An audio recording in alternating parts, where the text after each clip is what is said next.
امام احمد بن حنبل رحمۃ اللہ علیہ کہیں سفر میں تھے، رات پڑ گئی، رات تو مسجد میں عشاء پڑی تو سوچا کہ رات یہاں مسجد میں گزار لوں۔ مسجد والوں نے کہا بھی ہم نے مسجد بند کرنی ہے، سب باہر نکل جائیں۔ انہوں نے کہا بھی میں مسافر آدمی ہوں، رات گزارنی ہے۔ اپنا تعارف نہیں کروایا میں کون ہوں۔ انہوں نے کہا نہیں جی یہاں اجازت نہیں ہے۔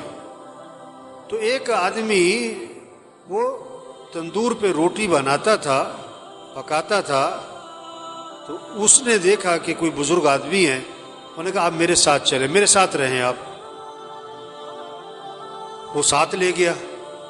اب اس کا چونکہ تندور کا کام آٹا گوندھ رہا ہے، استغفر اللہ استغفر اللہ استغفر اللہ، روٹی پکا رہا ہے، استغفر اللہ استغفر اللہ، اٹھ رہا ہے، بیٹھ رہا ہے، استغفر اللہ استغفار کی کثرت کر رہا ہے۔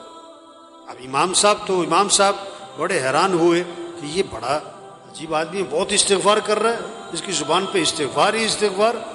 اس سے پوچھا بھائی یہ تم نے استغفار بہت کیا، کیا اس کے کیا فائدے دیکھے؟ انہوں نے کہا جی میرے بڑے مسائل تھے، جب سے میں نے استغفار کی کثرت شروع کی ہے اللہ نے میرے مسئلے حل کر دیے، اور میں جو مسئلہ آتا ہے اللہ سے مانگتا ہوں اللہ میرا مسئلہ حل کر دیتا ہے، میری دعائیں قبول ہوتی ہیں۔ استغفار کی میں نے یہ فائدہ دیکھا، میری دعائیں بڑی قبول ہوتی، میری ساری دعائیں قبول ہوئی، ایک دعا ابھی تک قبول نہیں ہوئی، باقی ساری قبول ہو گئی۔ وہ کون سی نہیں ہوئی بھائی؟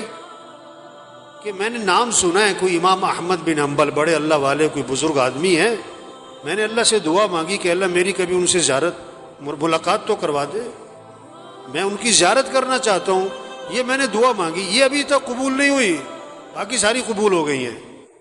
امام صاحب نے کہا اللہ کے بندے تیری وہ دعا بھی قبول ہو گئی، میں جو تیرے سامنے بیٹھ رہا ہوں احمد بن حنبل ہی بیٹھا ہوں میں تیرے سامنے، اور مجھے لگتا یہ ہے یہ استغفار کی جو تیری کثرت ہے نا، یہی مجھے کھینچ کے یہاں پر لے کر آئی ہے۔